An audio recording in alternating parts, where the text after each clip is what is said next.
The following podcast is an RMG Media production. Welcome to the Renaissance Podcast, a podcast for Renaissance women and men who want to create a modern-day Renaissance in their life and business. We interview some of the most successful entrepreneurs and share their unique stories.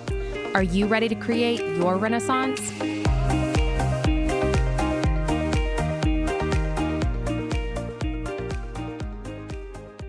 Welcome, Emily. Hi. Welcome to the Renaissance Podcast. How are you? I'm great. How are you? I am good. I am really excited to talk to you because you are such an inspiring person.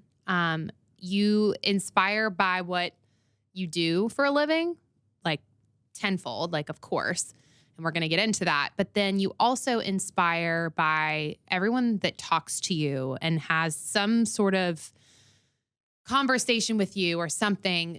You leave an impact on people. And this community of women in Nashville, I always say it's tight-knit, it's small, but it's very open. Like, that's what I love about it. I do feel like women here are just like, yeah, come in. Come on, girl, get in here. I agree. Yeah. And so many women, when I talk about you or Strings for Hope, like, they're like, I freaking love Emily. No. And they just have the most amazing things to say about you. And that's why I'm like so grateful that we're able to have this conversation. Yeah, same. Well, I mean, I feel like I hear the same things about you. Like it's the exact same. That's Everyone sweet. loves talking to you. Everyone loves working with you. So Sweet. this is a long time coming and I'm excited. It is, because you are just someone I've been talking to you for, well over a year, since like 2021, I think was when Shannon Stewart connected us for the first time. Love her. And she was like, you need to have her speak at the summit. And you spoke on our Building a Brand with Purpose panel. Are you laughing? Yeah, that was hilarious because I was I was so nervous. And I was like, I was literally shaking, you guys. It was great, but also. But then you got up there and no one knew you were nervous. It's crazy. There's telltale signs, right? Like I'm like shivering a little bit. And it's like I'm sweating bullets, but I fake it till I make it, which is like the definition of my career, actually. Okay, well that's a good like let's open the book to Emily's career. I want to go back to before, because a lot of people in Nashville know Strings for Hope, and we're going to talk about that, and they know who you are. But what did your life look like before coming into this company? Yeah. Well, I was super young, so it looked not like much of a past, but it was high school. You were like literally a baby. I was a child. So I worked on Second Avenue. I worked at so many different places on Second Avenue, but one of which was a boot store. Wait. Yeah. French's? Next to French's. I was at Nashville Cowboy, buy one, get two pair free. It was great. I worked at French's. No, you didn't. From 2012 to 14. Oh my gosh. Well, I came on board in 2014. Wow, we had just missed each other. Oh my gosh. I was kicking my boots off and you were putting them on. You literally. And I didn't even wear boots before then. And then I was like into the cult of boots. You were like, I got to have the corrals. Yeah. With the sheepskin on the inside. Oh, man, girl, we could talk boot sales. We could. That's so funny. And I knew everyone at French's. I'm sure we know people. Oh, that's so funny. That's so great. Are you from Nashville? I'm from Cheatham County. Okay. Where is that? It's like 30 minutes northwest. Anyone from Cheatham, I'm sorry if I like butchered that. I don't know directions. Poor education. Shout out to Cheatham. I see the license plates for Cheatham County. There's like a lot of like musicians from there now that are coming out. Yeah. Gosh, I don't know people. And then how did you get to Nashville? So I was on the dance team in high school because I'm a dancer. I love dancing. Fun thing about me. And I would go to Wild Horse Saloon all the time. Which was like the club. It was like the club. place. It was it's the best place. And it is how, actually, funny enough, it's actually how I got into Strings for Hope. It's how I have my long-term boyfriend of almost 8 years is through Wild Horse. But I started going there when I was 15. Because a friend of mine who was on the dance team would take me. And, and then I met someone when I was 17 who was dancing at Wild Horse, and it was another girl who was just like bubbly, and I was like, oh my gosh, I love her. I want to be like her. I need a friend. She's older, and I was like, do you know anywhere hiring? Like, I want to be in Nashville, and I don't want to be in my small town. I don't know if I'm going to college. I don't know anything, and ultimately didn't go to college. But she was like, yeah, like we're hiring at the boot store next door, and I was like, what? Okay, I graduate in like 2 months, and basically was like, be my friend. And she's the person who also got me into Strings for Hope and was our manager, and it's my best friend. How It's so serendipitous. funny. Okay, so we both didn't go to college. I did 1 year and then dropped out. Oh, I love it. And then we worked at a boot store on Second Avenue. Did you also teach line dancing? No, but I played music. Okay. So we like entertainer, Yeah. we had those, we were like free spirits. Yes. We were like, school life is not for us. Like, we just need to be on Second Avenue where all the This is where everyone goes, is Second Ave. Oh my God. It's so, if you've lived in Nashville for a long time, old school Second Avenue. Now I walk down and I don't recognize Second Avenue. It's Well, I mean, and even some of those places that we worked Right. were affected by the bomb. Right, I So know. sad. But the store that I worked at, was affected by the bomb. directly. Like, it And was- French's even had structural damage. Yes. So oh my gosh. Yeah, Do it's you crazy. remember, do you know Candace? I feel like do you remember, you know who I'm talking about? what is her role? She's like the manager, I think. Okay. Assistant manager or manager. I knew of her, but I So wasn't. Funny. Yeah, She I was didn't- like we used to close together. There was a guy who worked there. Anyways, we could go on for Oh, days about Nathan. Yes, Nathan. I love Nathan. Nathan, where are you now? Where are you now, Nathan? We're talking about Actually, I you think I on have him on Facebook. I think he's married and has like a kid. Okay, that makes sense. I think I have him on Facebook. Kyle Travis also worked there. Anyway, oh my God, Oh that's my so gosh. funny. So so we good. both came from boot sales. Hilarious. Stay humble, people. Yeah, seriously. So that's where you first met, Mhm. intro to the person that was at Strings for Hope. So then Yeah. walk us through like Yeah, that how I journey. got there. Yeah, so Devin is her name. Shout out to Devin. We love her. So Devin and I were working at the boot store, and she was going to Belmont University at the time. And she started getting involved in a group called Enactus, which is like a business group. I don't know anything about college, so maybe I'm butchering this a little bit. Business group, entrepreneurship help. I don't know. And they're great, whoever they are. What do you do? I love it because I don't know either. They're When good. people talk about sororities, I'm like apple pie. Like, yeah, like, what do you guys? Okay, it's cool. Yeah. And anyways, so Devin was involved in Enactus, and they were working with Fashionable at the time, Able, and they were working with other social enterprises, helping them come up, and one of which was Strings for Hope. And so she got involved as one of the first little cart girls, and then she was like, "We need more salespeople. Come be a cart girl." That's literally my intro to Strings for Hope. She was Wow. like, come sell this stuff. Didn't even know what it was or like really the mission at first. And that's sell it. evolved and changed. And I'm like, I love selling. I want extra money. Like, this is fine. And we had a little cart that had like guitars on the side. Maybe some of you have seen it downtown. I mean, I literally would sell on the corner of Second Ave and Broad. And then I would move over and test my limits, no permits. And I don't advise. right. But And and so she got me involved, and the rest is kind of history. I mean, I leaned in. I worked at a few more places on Second Ave because I'm loyal, and worked at Wild Horse, and but still always selling this jewelry, getting more and more involved, and ended up taking over the company. Ultimately. incredible. I mean, what did that look like? Because I know we've talked about this before, but like taking over a company. I mean, my goodness, starting as the cart girl on Second to now being the CEO of a very successful business. Well, it was so different back then too. And so for those of you who don't know, Strings for Hope, we started selling with the carts and the original mission. So it was founded by a couple, Laura and Rick Wilson, and Rick built guitars and Laura worked at HCA, and they just had big hearts and wanted to give back. Initially, the mission was to give back to food banks, medical clinics, and schools. And so kind of like, just like, where's the need? Let's donate some money.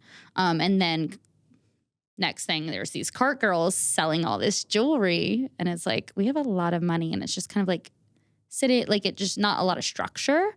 But basically it started out as like just this need and desire to donate money. And long story short, after kind of evolving from cart girl to making jewelry, which I was not great at, and then employing survivors of addiction, we partnered with the next door. We really needed extra hands making the jewelry. And so that was kind of where we started partnering with other places, Goodwill, the next door, so many other places. And I basically fell in love with those women who we were working with. And there's obviously reasons for that and a whole backstory. But ultimately, the founder, Laura, wanted to end the company. And I had just built all these relationships. You're and like, no. I felt, I mean, I got involved in 2015. And then in 2016, I knew I was going to be taking it over. Wow. But legally did it in 2017. So during that time, it was very fast. And I was, 19 and 20 when it actually happened. But it was just very fast and it felt drawn out. Ultimately, a lot of changes happened, but yeah, I guess the reason for taking it over and how I got there was I just kind of dove first. And I'm such a people person, and I really had a lot of empathy for the women that we were working with and didn't really know why. I had this this uncontrollable feeling that I wanted to work with them. And it wasn't like I wanted to help them. It felt almost like for me. And I mean, obviously I want to help them, but it felt a lot for me. And and so when she was like, I'm going to end it. And I was like, okay, can I just take it over? And she's like, sure. Wow. That was it. She was like, sure. And I was like, oh, this will be great.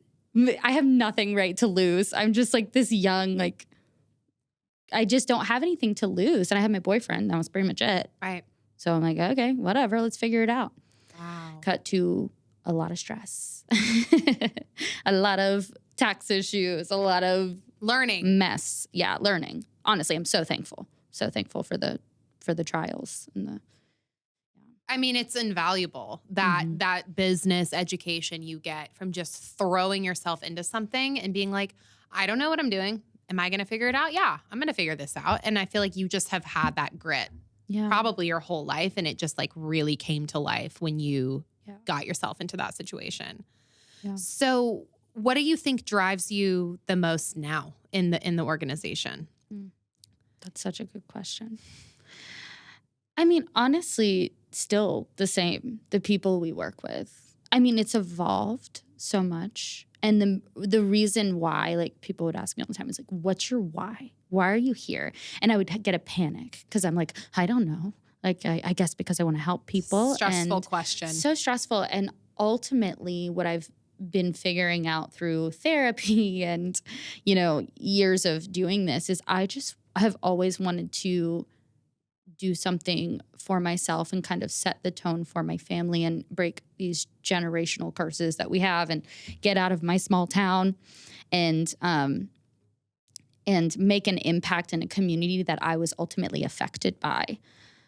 So that's kind of what drives me is I see so much potential in people, and I know that we're all just like a step away from being in a situation of what those survivors are in, right? Like a survivor of addiction, human trafficking, and domestic abuse. We don't realize how close we are to being in those situations. And I think I just knew how close I was and how close we all are. And so really just, I feel very driven by making that impact for them and like making the road for them. I mean, they're doing it themselves, but, and also just making a path for myself. So, well, and you make beautiful jewelry. Yeah. And I feel like that's what I need to say on this podcast is it's like high fashion, really gorgeous, timeless, classic pieces that the everyday woman can wear. You can dress it down, you can dress it up. It's like gorgeous, gorgeous jewelry that you are making it's still made from instruments, right? Yeah. All broken guitar strings, bass string. Bass, strings, violin, and everything. how do you guys get the strings? Yeah, so they're donated to us from anyone and everyone, right? So we have partners with String Joy, which is a manufacturer who they'll have like defect strings. So we get a lot of defect that will just otherwise end up in the landfill. And then just we'll get in the mail randomly strings from different musicians, which is just so sweet. Sometimes I have no idea how they heard about us. And I'm like, thank you. You're so nice. Don't you get some from like Keith Urban and stuff? Yeah, we've had some famous people strings, and I'm so hopeful, and I know that we'll work with them in the future. I'm like, I know I will work with these people. And so I kind of stockpile them, but we do run low on certain sizes and gauges that we're looking for. So maybe you'll get lucky and you'll get someone famous strings. That's cool. But yeah, anyone and everyone. We want people to, we want to be that middleman. We want to be able to provide job opportunities for people through, otherwise like it's just trash. Right. And it sits in a landfill for thousands of years. So. It's just the whole recyclable thing. I mean, you're literally saving. I mean, I remember moving to Nashville being a musician. You go through strings every couple of months, depending on how much you play. And it's like, you just throw these away. Yeah. But they have value. And there's so much good that you're doing with such a simple thing that doesn't even really cost that much to the musician. I remember that was like the cheapest part about being a musician was buying the strings, but it depends on what brand you get. Right. You know all of that. Well, walk us through kind of the women that are working. Mm-hmm. What do you call, do they have like a name? I don't want to call them like the workers, or do you call them? I mean, they're employees, but it's okay to just call them what they are. Yeah. Well, they're survivors. Survivors. That's usually the term I use when I'm talking about our overall mission. But I think what's important for our brand is to show that it is valuable jewelry, and it's not just we're not selling this. You're not supposed to buy it just because like it's made by survivors. It's not like a project. It's a full on business. And I think that's so important to me because I want them to feel value. I want them to feel like there's equal opportunity and there's an equal space for us and we're the same. So I actually like that it's just like, what do we call them? Well, they're people. They're employees. They're people. And they are survivors, and as we all are in our own way, but it's just being able to like provide that platform and I guess a space for them is important. And so we work with survivors of addiction, human trafficking, and domestic abuse. And we partner with nonprofits that are housing these folks or transitional homes. So we work with a few in Nashville. Like Thistle Farms, is that one? Yeah, okay. They are actually, yeah. I had lunch with Janelle last week. I don't know if you know Janelle. She's in their market. There's a lot of us. They've blown up like you guys. So many people. So they're awesome. Okay, so the nonprofits are kind of they're getting these women, and then they're calling you, and they're like, okay, maybe she's gone through the program, or are you getting the women that are currently going through the program too? Right. So yeah, actually that's who we work with. We're working with the people that are in the program. It's not referral based. It's actually a work development program, and it's something that I've been crafting for years.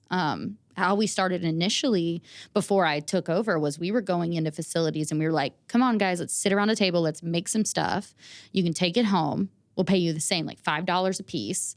And obviously it wasn't sustainable. Right. And quality control was a little hard. Right. So the luxury wasn't there and it was rough. But we've adjusted so much and now it's a full-on work development program and how it works. For some of our facilities, it's different. Like Thistle Farms is different. But and Cora is another facility that we work with, formerly known as End Slavery. Yes. And this is how their program will work. It's a good example. So we have a 3-month structure where we're going in and we're doing work training, right? So it's work development. They're in a situation where, they're just trying to get to a even keeled space. Like they're just trying to get to a space where they feel worthy to work or, just training. They might need that extra hand for that. So we go in, or they're in literal hiding. And so we go in for the first 3 months and we'll do a training program, and it's 2 hours and they get paid $50 for 2 hours. And so that is really the basics of jewelry making and really leaning into, are we showing up on time, and like the basics of work development, prepping you for the next phase for wherever you want to be. And then the next phase after that, after 3 months, we're having the opportunity where you can come, we call it in-house, but it's just at my office, in-house. And you have up to 25 hours a week of work. And that is where we're really exploring other opportunities. And so we have the lead artisans at our office, and they'll be shadowing them and doing more assistant work to them and getting stuff from the other training classes. And so doing that next step of the jewelry making. And then after that, after another 6 months of that, you can be full-time employed or explore other options and internships within our company. So there's opportunities for sales, marketing. There's trajectory for these women. It's not just this is all you're going to do forever. Yeah. Wow. Well, it's just I want to get to know them and see where they want to be, because if you want to be a nurse, like, let's help you get there. Do I need to help, like, get you a letter of recommendation? I mean, I'm limited. I'm a for-profit social enterprise. So I'm limited on, like, all the things I can do, but I'm building the relationship so we can really help them get to the next level. But within our organization, I tell people all the time, I'm like, we're growing. We have so much going on, and we have so much going on. Yeah, you do. And I'm going to need leaders. I'm going to need management. I'm going to need sales. I'm going to need marketing. Yeah. And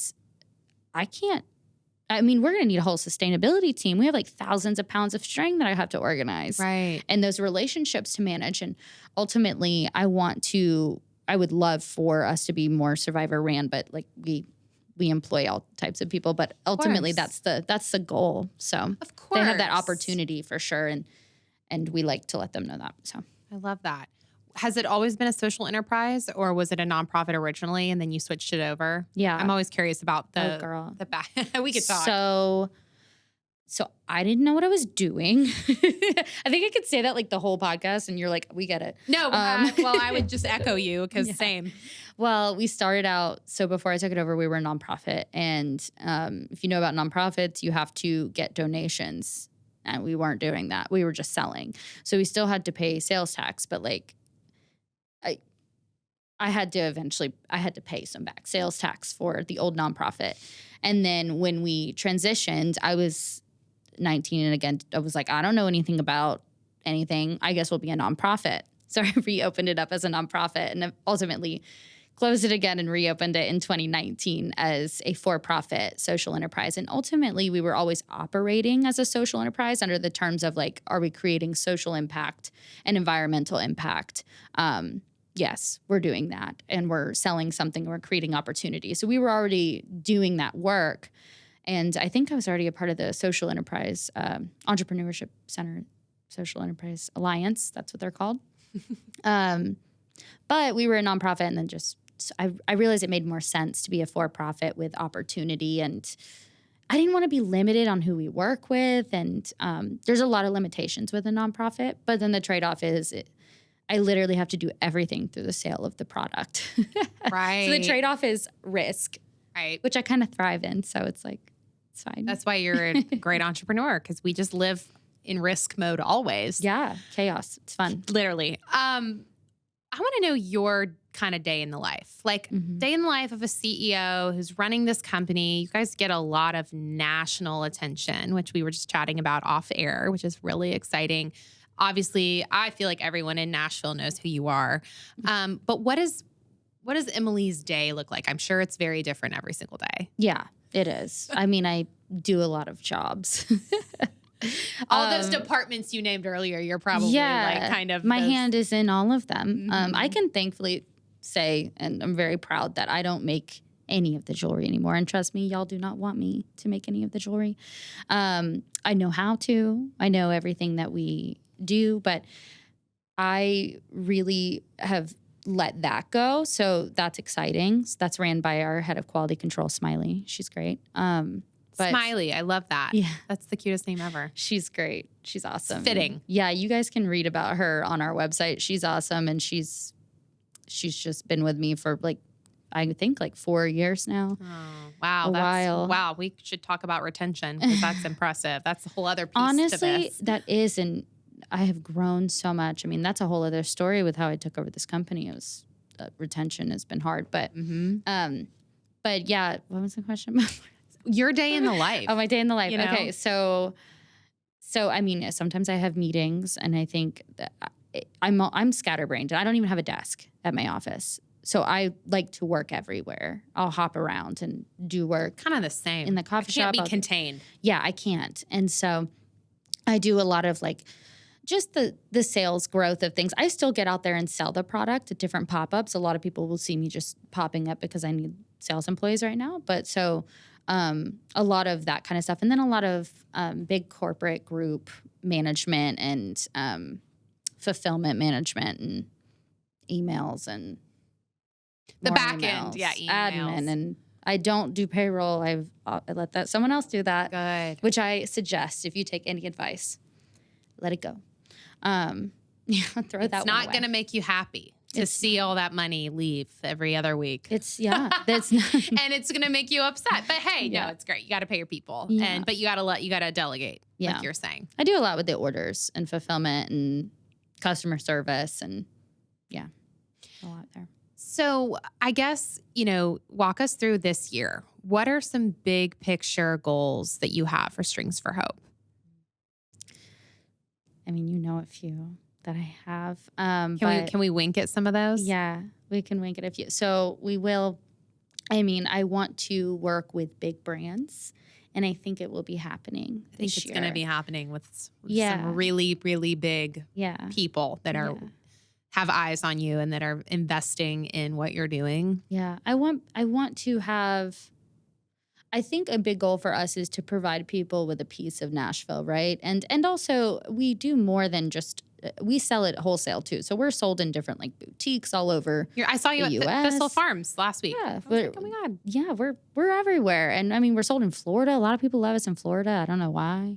But it's not for the music side of things. It's because it's just pretty jewelry. And so I like to you're wearing showcase one. that. Yeah, if anyone can see. Gorgeous. But I want to show people that. And I think through partnering with other, influencers, which I need to learn more about, and other brands that can give us a platform and really lift us up, I'll be able to achieve that goal. And another way of doing that is we partner with the city and we're a gift for them to get people to come to Nashville. We're one of their gifts. So they'll give a little bracelet out or they'll give a necklace out and they're like, come to Nashville, we're great. Look what we do. And it's just nice to show people that it's more than just guitar string and it's just so much more. It's beautiful jewelry, it's providing impact, and whether you play music or not, you can wear it. And so, yeah, I think I want to move that direction. Yeah. What would you say to someone, maybe this was a question on your panel, what would you say to someone who wants to make an impact, that owns a business but doesn't know where to start? Yeah. It probably was on the panel, and I blanked because I blacked out. But you did an amazing job. I watched back the footage and I was like, oh my God. I didn't because I didn't want to. It was so good. I don't even know if I'll watch this. I hope everyone else does, but I don't know if I will. Yeah, I would advise that. I mean, you start with yourself. The whole reason I'm still figuring out why I got into this was because I needed this for me too. I had been, hurt by a lot of people who had addiction in their life. And, my stepdad was an addict and he was abusive in my home. And I had a lot of resentment towards that community, and being able to subconsciously figure out what I'm doing and then later consciously be like, oh, this is why you're here. Being able to find purpose through the things that may have hurt you or the situations you may have been in has been really beautiful for me, and it's been a journey. But ultimately, it starts with you. So really looking internally and seeing like how do you want to embed something into your company culture? How do you want to embed, the wrongdoings that's happened in your life, or whatever you may have a passion for in your life? I mean, it could be anything. It could be fostering children. It could be really just making people happy, making people smile. That could be something that you were just so passionate about because maybe you struggled with that. Like you weren't always that happy and you really needed someone to help you smile. How can you bring that into your business? I mean, it can start by just being you, and like you don't have to own a company to do it. It can just be embedded into your core values. And we all have those. So if you don't, I advise you write them down. I'm actually working on doing that again, revising. But you have your personal core values and you have your business core values, and you kind of realign those and see which ones you want to keep in and how you want to build your brand around it. I hope that helps. I love that answer so much. I feel like it so relates to a quote I just read this week. And it was like, if you're struggling to figure out where you want to be or what your purpose is or why you're put on this planet, know this: the world could always use more kindness. Mm-hmm. So like, if you're like, I just don't know, why am I here? I'm working in this job. I'm happy, but like, I feel like I'm not fulfilled. What is my purpose? What is my mission? What am I doing? Just be a good person. Yeah. Because that is like, that's why you're doing what you're doing. That's why I'm doing what I'm doing. I'm just trying to throw some good out there. You're doing it through an amazing jewelry business. I'm trying to do it through a marketing agency to support entrepreneurs. But like, just being a good human being, as we know, like what's going on this week in Nashville. Like, we just need to be good and we just need to be kind. And like, that is what should be weaved into everyone's like values. Put that in your values, guys. Just be kind. That is a big one. The world just craves that. So I think that if you're listening, like that would be a good kind of lesson for you. You mentioned the abuse from your stepdad. Mm-hmm. I want to know, because a lot of girls go through those certain situations and they go one way and then you went this way. Yeah. Like, how did you get here? I mean, it's like, it's amazing. It kind of reminds me of like Oprah's story. Like, no, I don't think she could have gone down a whole different path and went through abuse and all of that. And she became who she became. And look what you're doing. I mean, I'm very inspired by people that have a really hard upbringing and who go through a really hard thing at such an impressionable age. I don't know how old you were, but like, I had such incredible parents that I feel like if I didn't, I would be just a shit show somewhere. And it's like, I just owe it all to my parents, I feel like. So, I mean, how do you, is this just who you are? Is it just like you're always been Emily? I think there's a little bit of who you are to your core in there. But I mean, ultimately, I am very fortunate. I do have, I mean, my mom is awesome. My grandparents are awesome. I have good people in my life. I have two sisters who were very close in age. We're all 20 months apart. And so we all dealt with, abuse in our home. And at a very impressionable age, we were, I think I was 8 to 15-ish. I could be wrong. If my sisters watch this, they know I space out a lot when it comes to my past. They're always like, you never remember anything. And I'm like, it's my brain helping me. And then you go to therapy. But a little bit of PTSD probably. Yeah, which also trigger warning to those out there who have been through some abuse. Just so you know, I'm talking about it now.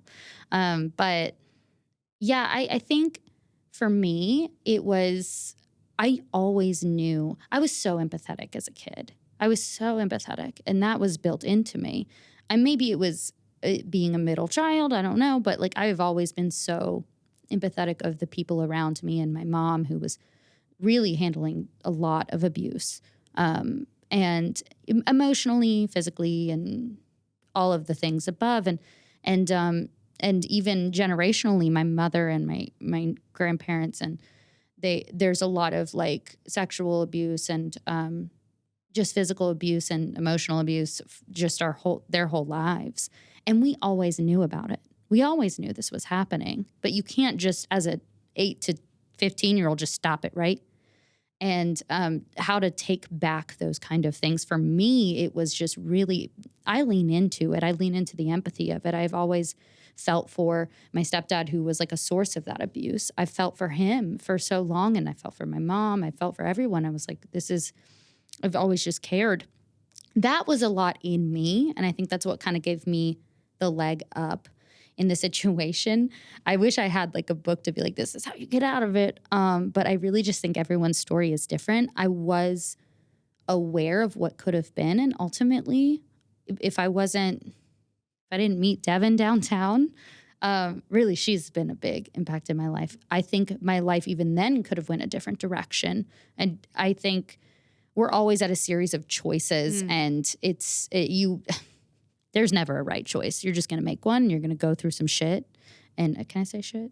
Absolutely. Okay. You're going to go through some shit, and you just have to overcome it or let it. You eventually will overcome it. And so for me, I think I was fortunate. I was able to overcome things really early. And I think a lot of that was me blocking out a lot of trauma and not understanding why I want to work with the people I work with. I didn't even know. And later I felt that was the reason why. I think it's a lot of redemption and just not wanting to be stuck in one. I don't want to be stuck. I want to break the generational curse. And I've always wanted to do things outside of Cheatham County. I've always wanted to do new things. I've always wanted to travel. And I really got to do that. I really was on a mission.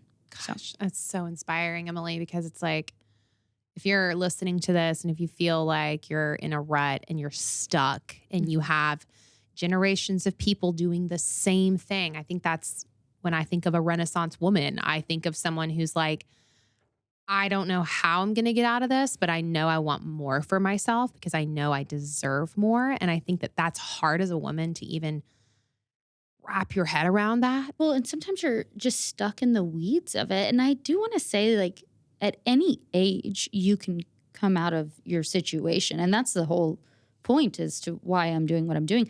I think I had probably around me, there was people signaling to me that I saw people that I wanted to be like, or I wanted to, I knew I wanted to travel. I saw things, and that's where I ran towards it. But I think, if you have someone in your life or even your family that you feel like they're stuck or maybe they're in a situation, really just working on yourself and showing that is how people learn.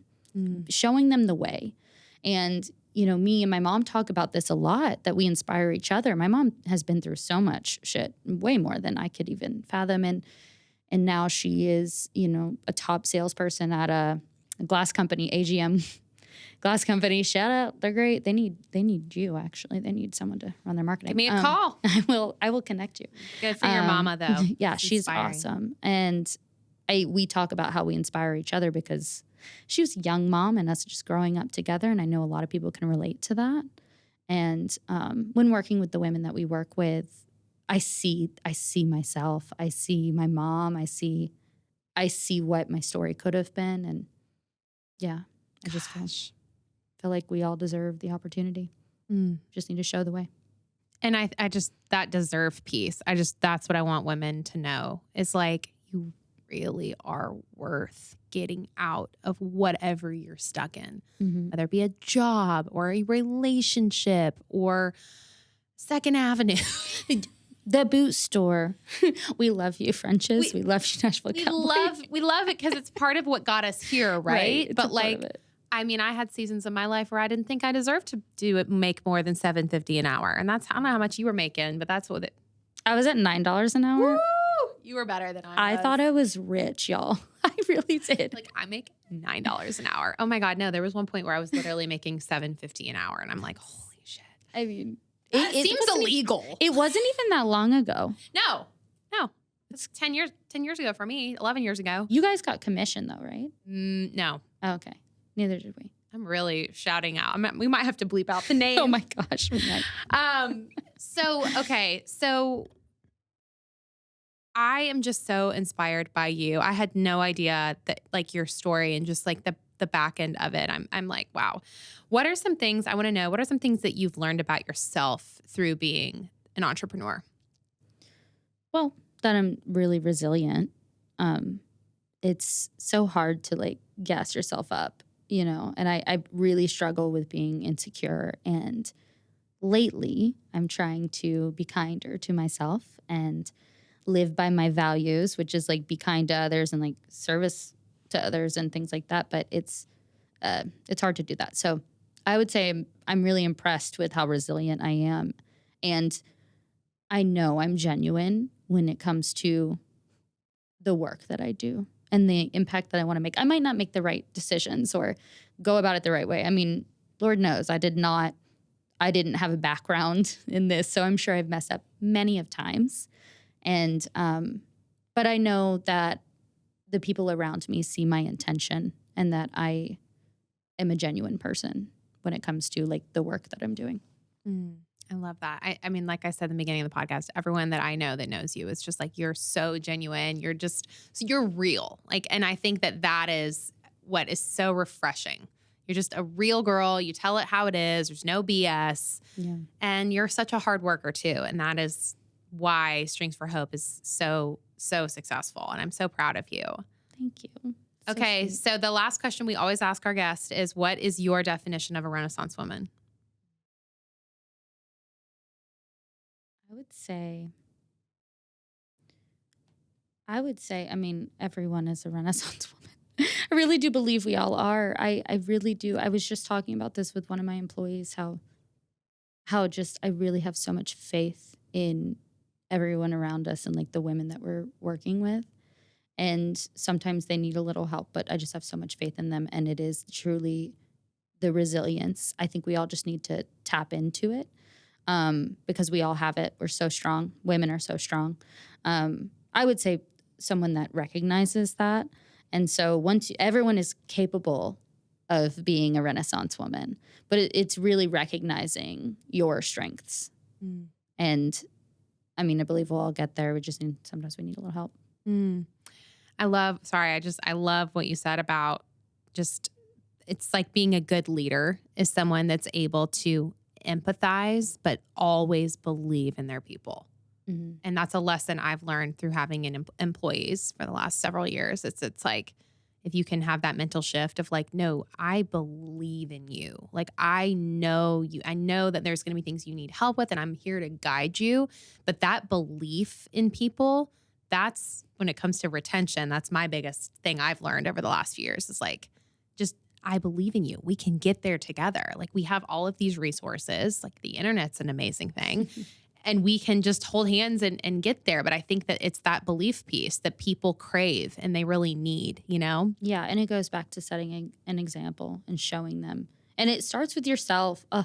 That's where I struggle, is like showing people that I believe in myself will help them believe in themselves. It's so true. That's especially being a leader in your business, and that's what that is. And I'm not always great at that, but when I can show that to my team and then I show them that like I really believe in them, it's almost like embedded into our company culture too. So well, and I think too, being a good leader is not saying every single day, look, I've got this. I'm so confident. I know what I'm doing. I'm the CEO. It's that being vulnerable. Right. And coming in some days, and not all the time, because right, we have to be strong for our people, but those days that's just, you just feel like shit. I mean, I yesterday pulled my team in my office and I was just bawling crying because of what's happened in Nashville. And I'm just like, y'all, I can't work today. I can't produce anything productive today. This is one of those days. And we all just kind of sat around and talked about feelings and talked about things. And I don't think any of us got a lot of work done. And I was like, that's sometimes what it just is, because it's just real. But it's building that community and being there for each other. The fact that they can go to you and you can go to them and say that. And that's exactly what I try to bring to my company too, is I do feel like it's open communication, and that we can go to each other and be like, I just am not with it today. Yeah. Like, my head is not here. And I know I should be strong for everyone today, but I'm just gonna not. So let's like talk about that. And I think with boundaries, obviously, but ultimately that's really important for a business. Yeah, and 100%. I think that's awesome that you guys were able to do that. Yeah. I mean, it's like, I think about, our team, they're devoting 40 hours a week at the place of business, like at a minimum, Yeah. and if they can't come in here and tell me about a breakup they're going through or some kind of family shit or boyfriend drama or whatever, like if we all can't talk about that, like what are we doing? Especially when you run a small business. And that's the difference, right? That is. It's a little different with corporate. And I always try to let my peeps know, I'm like, right now, a core of where Renaissance is, we're able to be this way. And I hope we'll always have the culture that we do. But well, even as you grow, it's like you'll have those team leads that have those core values. Right. That goes back to having that. Yeah. That's like the biggest thing. I'm taking Traction. I don't know if you know that. Yeah. Bonnie Kirby told me about Yeah. Traction. I'm obsessed. I'm clearly like just speaking from that, like really refining my core values. So everyone who's watching is like, yeah, she's clearly reading Traction. She's doing this right now. But yeah, I think that is how you stay that even as you grow and hold yourself accountable to your team to help you grow with it when it comes to like still having that open communication and that trust with each other. Because it is hard. Like even once we got over, 3 employees, it's like, oh gosh, I gotta like keep up with everyone's stuff. And like their lives. It's really hard. And then we going to the facilities and work with the women there. And I don't do that role. So keeping up with them too, it can be challenging. But ultimately, I trust that my team is relaying that same company culture and being that safe person for them. We live by our core values. When we embedded those into the business like 2 or 3 years ago, it's rinse and repeat. Like it's just like, nope, do whatever it takes, find the joy. We live by them. I can't even remember. Do whatever it takes, find the joy, and wow, I'm literally blanking on the third one. Go to our website, renaissancemarketinggroup.com. But those two we always talk about all the time. I can't believe I'm blanking. That's so embarrassing. No, it's fine. But it's once they know, it's just you can live by it, and then like that's how you lead, right? Mm-hmm. Is it's like if you're not fitting those core values, like you're not a fit, right? Yeah. Like it's just Simple. Well, where can everyone find you? What's the website? Where's the Instagram, your personal Instagram? We want to push you. Yeah. Well, we're on all the platforms. So Instagram, Facebook, Twitter. No, we're not on. I lied. Not Twitter. We're not Twitter users. I don't know. Is anyone? Should I? I don't even know if I should be. We're not a big Twitter agency. Okay, cool. So I'm not on that. But Instagram, Facebook, and LinkedIn, it's all Strings for Hope, and it's stringsforhope.com. And you can find all of our products there. And you know what? I'm going to give you guys a discount. Let's do it. Yeah. We'll post it too. What should the discount be? Renaissance. It should just be Renaissance. Yeah. Okay, it's Renaissance. You guys are going to get a discount. Go check that out. I'm undecided on how much off, but that's more of a reason why you should TBD? go. TBD, you guys should go see. Once you type it in, you'll know. So there's that. Amazing. Okay. Well, I can't wait to go buy more. I already have a lot of pieces and I'm obsessed with everything you guys do. It's beautiful. And we're going to bring the Renaissance team soon for a tour. And I'm just so grateful for you. So thank you for coming on the show. Thank you. You're awesome. You are. This is great. Bye. Bye.